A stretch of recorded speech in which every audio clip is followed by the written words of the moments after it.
자, 오늘 주일 예배도 함께 하시는 여러분들 축복합니다. 오늘도 하나님의 말씀의 크신 은혜로 2024년이 잘 마무리되고 2025년이 주님과 함께 뜨겁게 시작하는 그러한 새해 맞는 오늘 하루 될 수 있기를 축복합니다.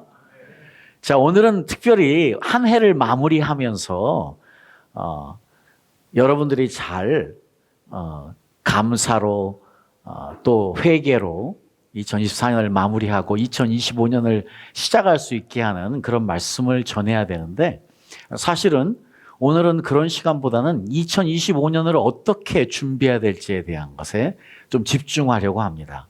왜냐하면 특별히 오늘은 저희들이 7이라는 숫자를 가지고 하나님의 깊은 뜻이 이 숫자에 어떻게 나타나 있는지를 살펴보려고 그래요.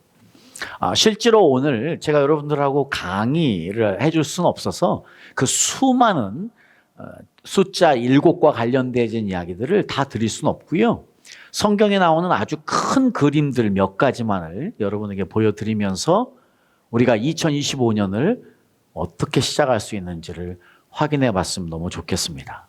여러분들 숫자 다 가지고 있지만 특별히 어떤 숫자를 더 좋아하세요? 7이요? 네. 우리 중국 분들은 8자를 그렇게 좋아하더라고요. 네. 어쨌든 이제 그것은 특별히 돈과 복과 관련돼 있기 때문에 더 그런 것 같은데, 어쨌든 우리 그리스도인들에게 이 7이라는 숫자는 굉장히 중요한 숫자예요.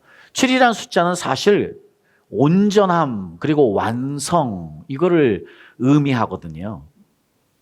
우리가 잘 아시다시피 하나님께서 6일 동안 이 땅을 창조하시고 7일째 쉬셨던 것처럼요. 이 7이라는 숫자는요, 실제로 동서남북 이 땅의 완전수인 사자와 그리고 성부, 성자, 성령, 우리 하나님의 삼위일체의 신성을 나타내는 이 하늘의 거룩한 숫자 3이 합해진 수이기도 해요. 네. 놀랍지 않은 것이요, 창세기 1장 1절을 보면은요, 창세기 1장 1절이 이렇게 시작됩니다. 베레시트 바라 엘로힘 에트 하샤마힘 베트 하레츠. 이게 지금 이제 히브리어로 창세기 1장 1절이 시작이 되거든요. 태초에 하나님이 천지를 창조하시니라. 이게 몇 절인 줄 아세요? 단어가 7단어예요. 근데 이게요, 이 한 음절로 따지면 정확하게 28절이거든요. 그러면 4, 7에 28. 정확하게 7번이 4번 반복되는, 굉장히 의도적으로요, 이 땅의 시작이 정확하게 7단어로 이루어진 첫 문장으로 시작을 합니다. 이게 성경의 시작이에요. 자, 아까 말씀드린 것처럼 하나님께서는요, 이 7이라는 숫자를 굉장히 좋아하세요. 그래서 우리가 잘 아시다시피 하나님께서 7일째에 쉬셨잖아요. 한 달은 어떻게 만들어지죠? 한 달은 달이 지구를 도는 그것으로 한 달이 만들어집니다. 그러면 1년은 어떻게 만들어질까요? 그렇죠. 지구가 태양을 도는 한 주기가 1년입니다. 그런데 그럼 일주일은요? 일주일은 어떤 과학적인 근거로 만들어졌을까요? 일주일은 과학적인 근거가 없습니다. 하나님이 만드셨습니다.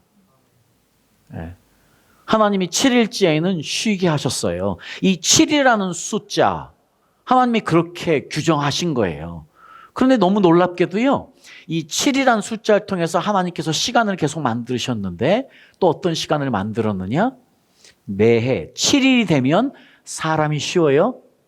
그런데 이게 7년이 됩니다. 그러면 땅이 쉬어요. 그리고 7년이 7번이 되는 49년째와 그 다음에 50년까지는요, 사람과 땅이 함께 쉬어서요, 안식일, 안식년, 희년, 이렇게 이 세 가지의 큰 시간의 개념이 하나님이 이스라엘 백성들에게 주신 시간 개념이에요. 이건 하나님의 시간이에요. 하나님은요, 너무 놀랍게도 이렇게 이스라엘 백성들의 역사를 이 시간대로 움직이신 것처럼이요. 지금 우리는 더 이상 안식년을 지키진 않습니다. 지금 우리는 더 이상 희년을 지키진 않습니다. 그러나 이 영적인 의미가 여전히 신약 시대에도 성령의 은혜 가운데 작동하고 있기 때문에 우리가 한 가지 알아야 되는 중요한 사실은요, 예수님께서 AD 4년에 태어나셨어요. 그래서 AD 아마 26년에 그분의 공생애를 시작하셨을 거예요. 그런데 AD 26년에 예수님께서 공생애를 시작하시면서 특별히 나사렛 회당에 오셔서 뭐라고 그러죠? 우리 교회의 사명 선언문처럼요, 우리는 성령 공동체로서 포로된 자, 눈먼 자, 눌린 자들인 가난한 자들에게 복음을 전하며 주의 은혜를 선포한다는 우리 교회의 사명 선언문처럼 예수님께서 이사야서 61장에 이 말씀을 선포하시고 성령이 내게 임하였으니 이는 가난한 자들인 포로된 자들에게 자유를, 눈먼 자에게 다시 보게 하는, 눌린 자들을 자유케 하는 것. 이 은혜를 선포하신 것이 예수님이 하신 것인데요, 이것은 바로 무엇이냐면 희년의 선포예요. 예수님이 지금 내가 이 땅에 온 것은 희년의 완성을 위해 온 것이야, 희년의 복음을, 은혜의 해를 선포하는 것, 이 은혜의 복음을 선포하기 위해서 온 것이야, 예수님이 그렇게 공생애를 시작하셨어요. 그래서 영적으로는요, 예수님이 다시 오시는 그날은 어떤 해인 줄 아세요? 희년이 완성되는 해예요. 예수님이 다시 오시는 해는 그래서 대희년이라고 해서 희년이 완성되고 모든 것이 원주인이신 하나님께 돌아가는 진정한 하나님의 나라가 이 땅에 이루어지는 그날이에요. 우리 마지막에 우리가 예수님 오심을 찬송하며 우리가 오심을 기대하며 찬송했던 것처럼요, 우리는 그날을 기다리며 사는 것이거든요. 자, 이렇게 이거 하나님의 시간은 이렇게 움직여 왔어요. 놀랍게도요, 제가 오늘 여러분들에게 그 많은 설명을 드릴 수는 없지만 이스라엘의 역사 자체를 이 7이라는 숫자로, 7년이라는 숫자로, 49년인 숫자로 움직여 오셨어요. 그 많은 증거들이 구약에 다 나타나 있습니다. 그러니까 여러분, 우리에게 있어서 이 7이라는 숫자가 얼마나 중요한지 모르거든요. 그 성경에 나오는 이 7이라는 의미가 어떻게 전달되는지를 아주 중요한 몇 가지만 알려드릴게요. 먼저요, 우리 믿음의 조상인 아브라함. 하나님께서 지금 아브라함에게요, 창세기 12장에 아브라함을 부르시고 아브라함을 축복하시는데요, 7 축복을 주셔요. 창세기 12장 2절부터 3절까지 보면은요, 내가 너로 큰 민족을 이루고 내게 복을 주어 내 이름을 창대케 하리니 너는 복의 근원이 될지라. 너를 축복하는 자에게는 내가 복을 내리고 너를 저주하는 자에게는 내가 저주하리니 땅의 모든 족속이 너를 인하여 복을 얻을 것이니라. 지금 아브라함에게 주시는 축복도요, 7가지 축복으로 말씀하시는 거예요. 이 아브라함에게 주신 이 축복이 누구의 축복인 줄 아세요? 우리의 축복이에요. 우리는 영적인 아브라함의 자손이기 때문에 똑같은 축복을 우리가 이 땅에 누리며 살아야 되는 것이거든요. 그런데 또 하나님께서요, 이스라엘 백성들을 지금 애굽 땅에서 출애굽시키기 전에 이스라엘 백성들에게 약속하시는데 그것도 또한 7가지 약속이에요. 출애굽기 6장 6절에서 8절에 보면은요, 그 약속들이 나와요.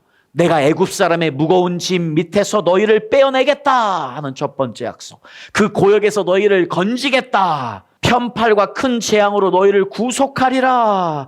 너희로 내 백성을 삼으리라. 나는 너의 하나님이 되겠다. 그리고 내가 너에게 그 땅을 주겠다. 그리고 너는 기업을 삼으리라 하는 7가지의 약속을 하세요.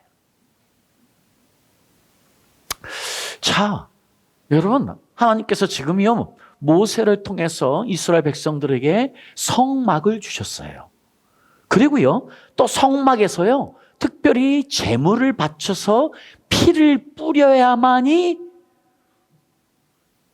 드디어 하나님의 용서가 시작이 되는데, 그 일을 주실 때 이렇게 놀라운 사실이에요.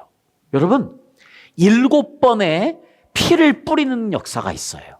그러니까 7번 피를 뿌려야 되는데요. 그것을 어느 곳에서요?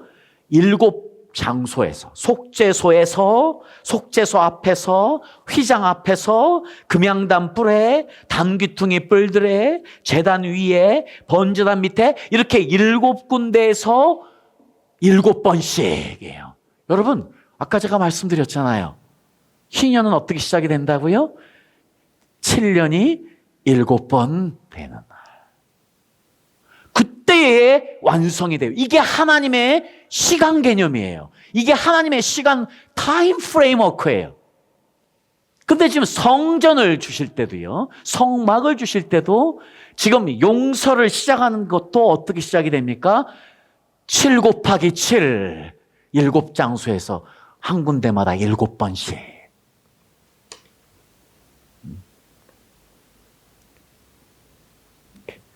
용서의 완성이 이루어지는 너무 놀라운 사실이에요. 자, 여기서 끝나지 않아요. 여러분, 이스라엘 백성들이 이제 여리고성에서 어려움을 겪잖아요. 그런데 하나님께서 여리고성을요 무너뜨리려고 할 때 어떻게 말씀하시는지 아세요? 여호수아서 보면은요, 먼저는 6일 동안 7명의 제사장들이 수장에 뿔을 들고 나팔을 불고 6일 동안 한 번 돌아요. 하루에 한 번씩. 그런데 7일째는 어떻게 해요? 7일째에는 7번 돌아요. 자, 여러분, 7일째에는 몇 번이요? 7번. 뭘 선포한 거예요? 희년을 선포한 거예요, 여러분. 얼마나 중요해. 지금 희년을 선포하며 하나님께서 이 땅은 내 땅이다 하시는 것과 똑같거든요. 그래서 제가 이제 우리 목회자들, 교회 지도자들을 만나서 사실 희년 강의를 하는 이유가 성경 전체를 이해하는 너무 중요한 신학적인 프레임워크이기 때문에 이 강의를 하는 거예요. 네. 어쨌든 그렇습니다. 하나님은 저에게 특별히 희년에 대한 마음을 일찍이 주셔서 계속해서 이 부분을 고민하게 하시고 그리고 이것을 완전히 저에게 큰 그림을 다 보게 하셔서 이것을 전할 수 있게 하시는 것은 얼마나 저는 감사한지 모르는데 이렇게 중요하다는 거예요. 그래서요, 시편 12편 4절에 보니까요, 시편 기자가 또 이렇게도 이야기해요. 여호와의 말씀은 순결하며 흑도가니에 7번 단련한 은같도다. 여러분, 지금 우리에게 너무 중요한 하나님의 말씀은요, 은처럼요 몇 번 재련했다고요? 그래서 순결하고 깨끗하게 됐다고요? 7번.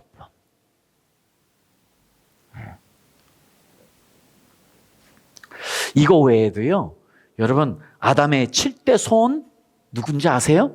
아담의 7대 손 에녹이에요. 그런데 아담을 통해 왔어요. 근데 지금 이 에녹은 셋의 자손이에요. 그런데 불순종한 가인의 자손의 7대 손이 누군지 아세요? 라멕. 라멕은 누군지 아세요? 인간 중에 가장 악한 자 중에 악한 자예요. 우리가 지난번에 살펴봤잖아요. 자, 그런 것처럼 7이라는 숫자가 지금 많이 너무 중요하게 나오고 있어요. 여호와의 심판을 위한 기다림의 기간도 7일, 정결한 짐승을 지금 방주에 들어갈 때도요, 정결한 짐승은 7씩 방주에 들어갔고 정결하지 않은 짐승은 오직 2씩만 들어가게 하는 것도 그렇고요. 야곱이 형 에서 앞에서 7번 절하며 겸손함을 표현하는 것도 그렇고, 이스라엘 대적이 7길로 도망간다고 이야기해서, 그래서 우리가 악한 원수마귀들을 쫓아낼 때에 너는 7길로 도망갈지어다, 나갈지어다 하고 선포하는 이유가 여기 있는 것도 있고요. 그리고 여러분, 성막 안에, 우리 성막 안에 우리도 지금 앞에 촛대, 금촛대가 있지 않습니까?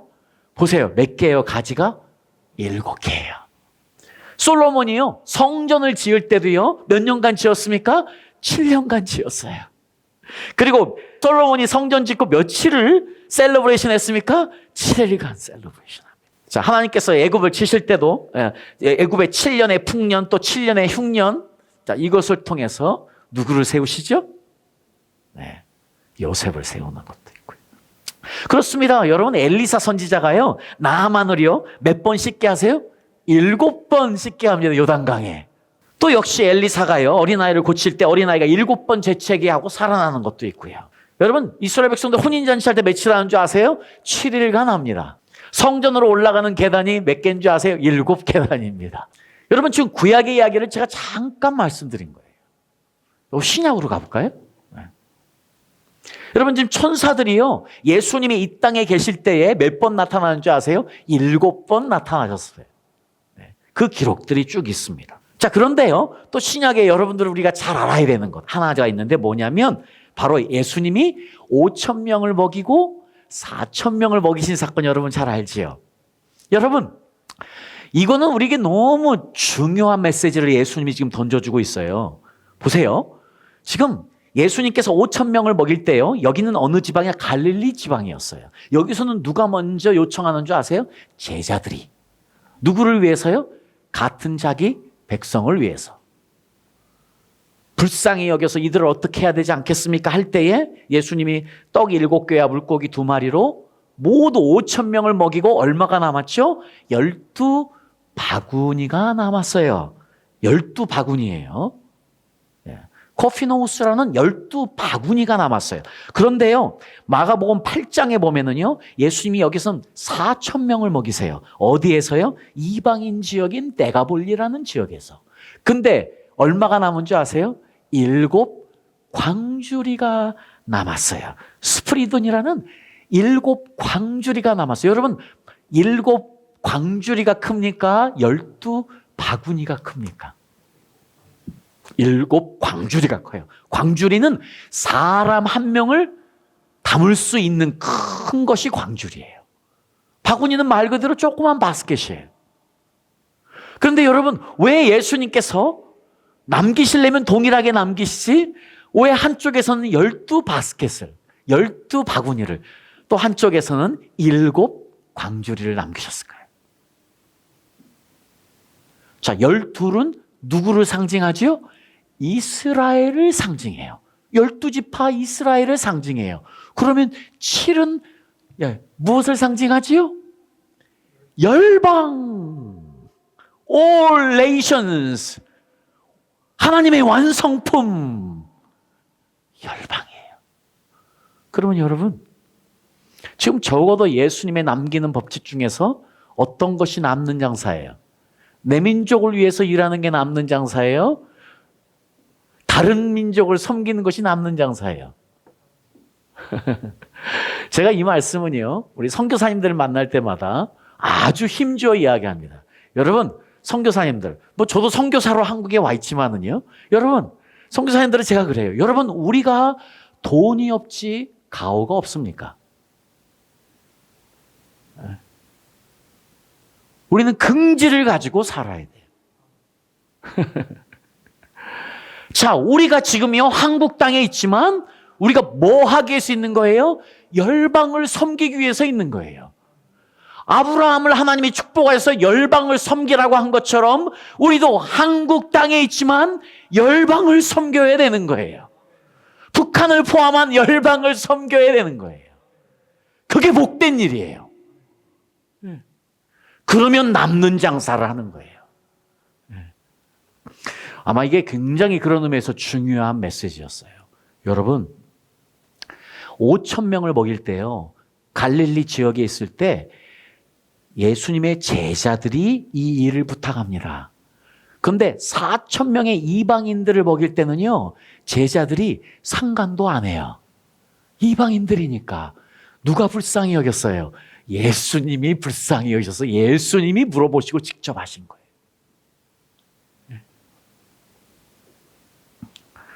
자, 이렇게요, 7이라는 숫자는 열방을 표현하는 것을 예수님이 이 사건을 통해서도 분명하게 알려주고 있어요. 이런 중요한 메시지를 이렇게 던져주고 계시는 거예요. 자, 그런데요, 여기서 끝나지 않아요. 마태복음 18장에 보면은요, 베드로가 예수님께요, 용서에 대한 이야기를 해요. 용서에 대한 이야기를 하는데요, 몇 번 용서하면 되겠습니까? 예수님, 왜냐하면 이제 유대인들은 알아요. 7번 하면 완전해진다는 걸 알아요. 그러니까 의도적으로 베드로가 지금 아는 척하면서 이 정도면 됐지 않겠나 하고 물어보는 거예요. 7번만 용서하면 충분하지 않겠습니까? 완전 순대. 그러니까 예수님이 거기에 덧붙여 70번씩 7번 용서하라는 거예요. 용서에는 뭐가 없다? 한계가 없다. 여러분, 용서하지 못하면 저나 여러분이나 끝장나요. 저희가 오늘도 우리 조기도문 함께 드렸지만은요, 우리가 하나님의 용서를 받기 위한 가장 중요한 첫 번째 조건은 뭔지 아세요? 예수님이 직접 기도문에 가르친 것처럼 내가 나에게 잘못한 사람을 용서한 것처럼 나를 용서해 주십시오예요. 뭐부터 해야 돼요? 용서를 실천하는 사람만이 용서받을 수 있어요. 사실 여기서 이야기하는 그 용서는 우리가 생각하는 나에게 어떤 일을 잘못한 사람들의 그것을 용서하는 것, 그것보다도요, 신현적인 용서, 이 물질적인 용서가 포함된 훨씬 중요한 단어예요. 실제로 거기에서 예수님은 그 이야기를 해요. 그래서 마태복음은요, 이 이야기를 예수님의 이 주기도문 끝나자마자 즉각적으로 또 어떤 이야기를 하냐면 사람의 과실에 대한 용서도 또 이야기를 해요. 그래서 아페시스, 아피엠이라는 단어를 주기도문에는 사용하고요. 그 다음엔 파랍토마, 오페일레마라는요. 지금 사람의 과실을 용서하는 말도 즉각적으로 이야기. 그러니까 우리는 이 땅에서 두 가지를 실천하고 살아야 되는 거예요. 우리의 지갑이 회개해서 용서하는 거예요. 우리의 지갑을 열어서 돕는 일이 용서예요. 그게 희년적인 실천이에요. 그리고 실제로 용서해야 돼요. 나에게 잘못한 사람들. 그래야 주님의 용서를 우리가 받을 수 있기 때문이에요. 자, 그 이야기가 지금 너무 중요하게 7이라는 숫자로 여기서도 언급이 되고 있습니다. 자, 그래서 여러분 말씀드린 것처럼 예수님의 주기도문은 간청이 몇 개예요? 7개. 그리고 마태복음 13장에 보면은요, 여러분 천국의 비유가 몇 가지 나오는지 아세요? 7가지. 여러분 예수님께서 십자가 위에서 몇 번 말씀하셨게요? 7번. 그 십자가의 가상치론이라고 하는 것을 우리가 너무 잘 알지 않습니까? 여러분 특별히 우리가 요한복음을 보면은요, 사도 요한은 성령의 인도 가운데 엄청난 수학자처럼요. 실제로 우리 하나님은 엄청난 수학자세요. 근데 요한복음에서는요, 이 숫자적인 것을 가지고 놀랍게 배치해 놓은 것이 요한은 굉장한 수학자인 것처럼 느껴져요. 실제로 우리가 요한계시록 자체도요, 전부 숫자와의 표현이 너무 많이 나오잖아요. 그래서 요한복음도 보면은요, 예수님의 표적, 예수님의 기적을 몇 번 기록한 이 성경 전체, 요한복음에만 나타난 표적이 몇 개인 줄 아세요? 7가지예요. 자, 지금 다른 공관복음에는요, 많은 다른 기적들도 적고 있지만 요한은 예수님의 기적을 7번만으로 완성을 해요. 그건 굉장히 의도적인 거예요. 자, 특별히 이제 요한복음에는요, 에고 에임이라는 나는 누구다 하는 표현이 있어요. 그런데 정확하게 예수님께서요, 요한복음에서 나는 생명의 떡이다. 나는 세상의 빛이다. 나는 양의 문이다. 나는 선한 목자다. 나는 부활이요 생명이다. 나는 길이요 진리요 생명이다. 나는 참 포도나무다. 몇 번 하시게요? 7번. 자, 성경에는요, 사실 가장 많이 언급된 숫자가 어떤 숫자일까요? 7이에요. 몇 번이나? 562번이나 성경 전체에 등장합니다. 그 중에서요, 계시록에 7이라는 숫자가 몇 번 등장하냐면요, 42번 등장합니다. 그 사실은 계시록에서요, 이 7이라는 것이 얼마나 중요하게 7 교회를 이야기할 때, 7 인을 이야기할 때, 7 나팔을 이야기할 때, 7 대접을 이야기할 때, 7 촛대를 계속해서 7이라는 숫자를 통해서 마지막 때 일어날 하나님의 뜻들을 이야기해요.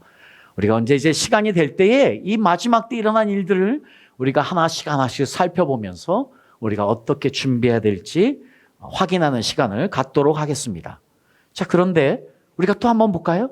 이 요한 말고도요, 사도 바울의 마지막 서신서가 어떤 서신서죠? 디모데후서예요. 디모데후서가 서신서의 마지막인데요. 이 서신서에 in Christ, 그리스도 안에서라는 in Christ가 몇 번 언급되어 있는지 아세요? 7번. 지금 사도 바울이요, 지금 마지막 서신서를 쓰면서 이미 사도 바울은 죽음을 앞에 두고 있어서 자신의 죽음을 알았어요. 그래서 디모데후서를 쓰면서 지금 7번이나 인크라이스트함으로 오직 우리의 신앙생활이, 우리 교회의 완성이 어떨 때 이루어진다? 그리스도 안에 있을 때만. 그 이야기를 해주고 있어요. 실제로 제가 오늘 여러분들과 이 7에 대한 이야기를 하는 이유는요, 실제로 에베소서 말씀 때문이에요. 자, 오늘 여러분과 지금 이 이야기를 하려고 여기까지 달려왔어요.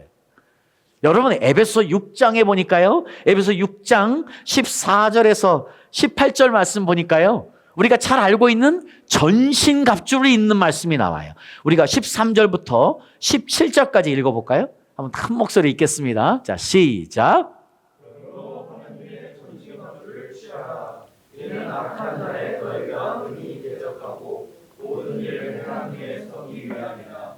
그런즉 서서 진리로 너희 허리띠를 띠고 그의 흉내를 붙이고 평안의 복음에 예비한 것으로 신을 신고 모든 것 위에 믿음의 방패를 가지고 이로써 능히 악한 자의 모든 화살을 소멸하고 구원의 투구와 성령의 검 곧 하나님의 말씀을 가지라.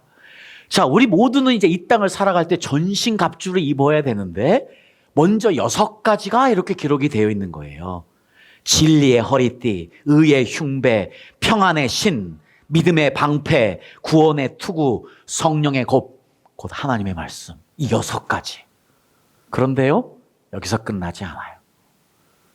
지금 전신갑주를 이야기할 때 사도 바울이 마지막 7가지를 붙여놓으셨어요. 그게 뭔지 아십니까? 다음 마지막 구절 18절 구절을 보세요. 18절 말씀을 읽어보죠. 다 같이 읽겠습니다. 시작.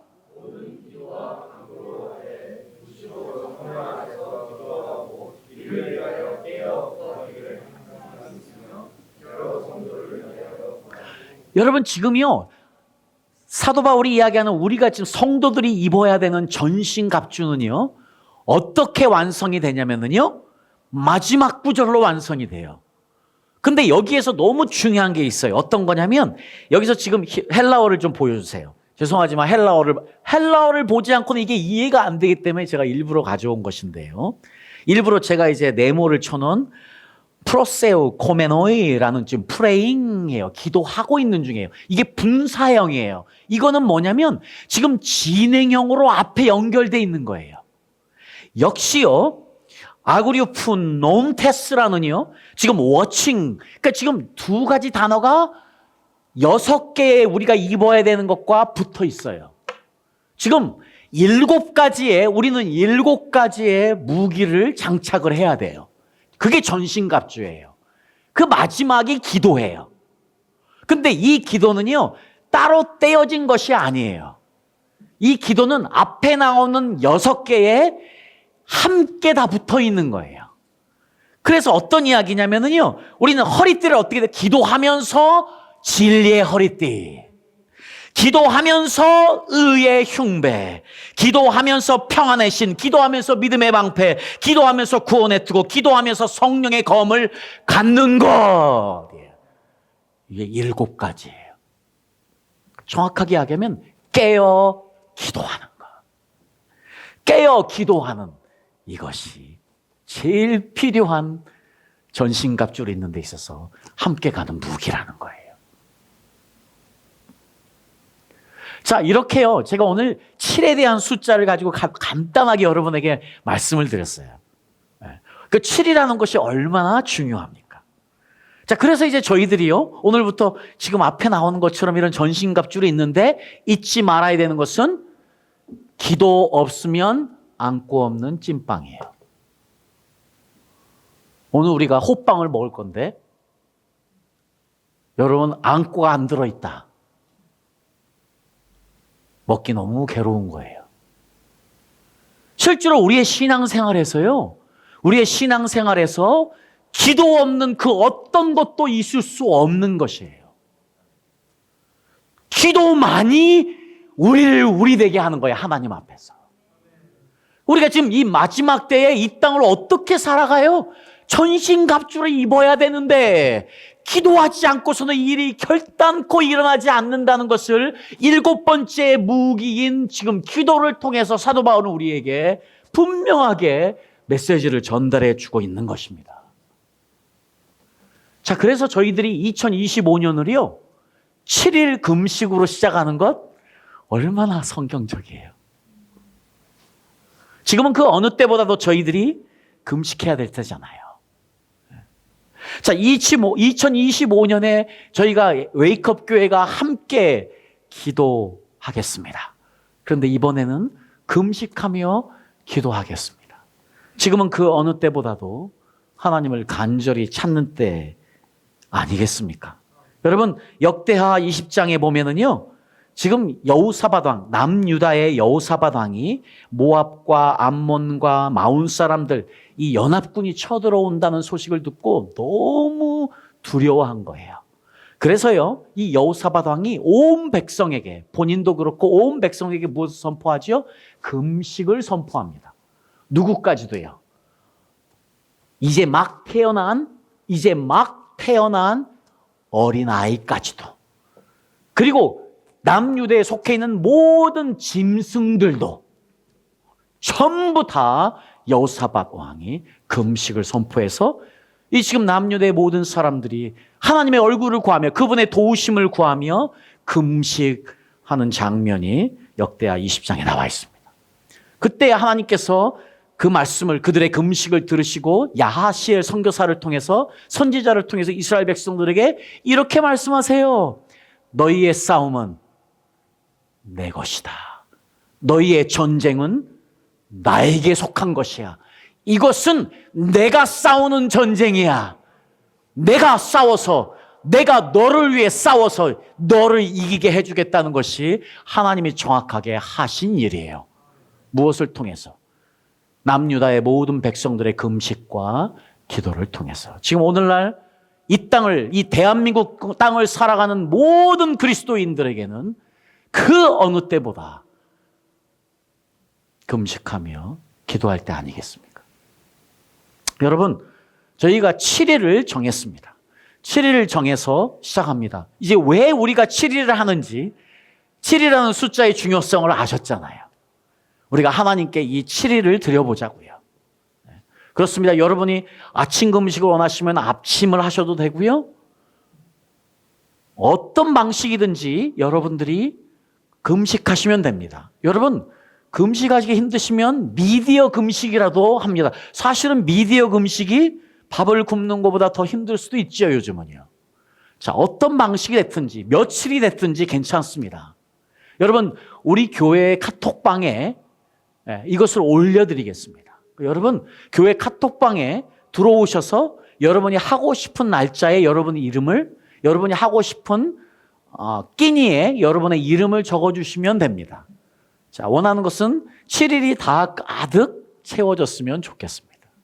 여러분, 저희들이 특별히 이번에 기도할 때요, 민족을 위한 7일의 금식 기도, 우리가 이 기도 제목대로 함께 기도하면 너무 좋겠습니다. 대한민국의 주인은 여호와 하나님이십니다. 주님만이 대한민국의 왕이십니다. 우리의 소망을 어떤 사람이나 정당에 두지 않고 오직 하나님만을 바라보게 하소서. 하나님을 경외하고 공의로 이 나라를 이끌 자들이 입법부, 사법부, 행정부에서 일어나게 하소서. 이 혼란의 틈을 타 이 땅을 파괴하려는 어둠의 세력들이 떠나가게 하소서. 자, 우리가 이것을 위해서 기도하며 금식하면 너무 좋겠습니다. 우리 교회를 위해서 기도할 때도요, 하나님이 웨이크업 교회가 성령의 내적, 외적 역사가 일어나는 진정한 성령 공동체가 되게 하소서. 예수님의 생명을 나누는 구원 공동체가 되게 하소서. 모든 성도들이 성장하는 2025년 되게 하소서. 준비된 일꾼들과 찬양 사역자들을 보내주소서. 청년들이 불처럼 일어나는 2025년 되게 하소서. 청년들의 결혼의 문이 열리는 2025년 되게 하소서. 우리 주은미 집사님을 완치시켜 주시옵소서.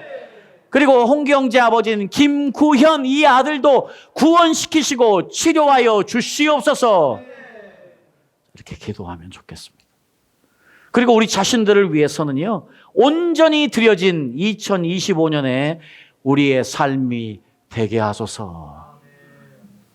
자, 여기에 여러분의 기도를 덧붙여서 이렇게 우리가 7일 동안 주님께 집중하고 주님만 바라보며 우리를 드리는 복된 시간 되기를 축복합니다. 여러분, 기도할 때입니다. 나의 기도가 이 나라 살릴 수 있다면 나는 결국 이 기도를 쉬는 죄를 범치